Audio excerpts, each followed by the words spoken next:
በደሌ ከፍ ብሎ ሳለ ምሕረት በኔ ላይ ገነነ። እኔ ነኝ እግዚአብሔር የረዳኝ ከትቢያ ከአመድ ላይ ያነሳኝ። እኔ ነኝ ጌታ ይራራልኝ። እኔ ነኝ ጌታ ሰው ያረገኝ።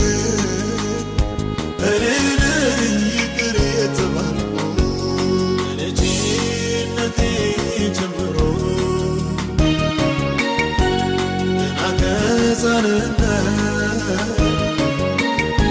ያኔ ተሸከመ ያሰፊ ትከሻ ሳይማር ስችል ያኔ ተሸከመ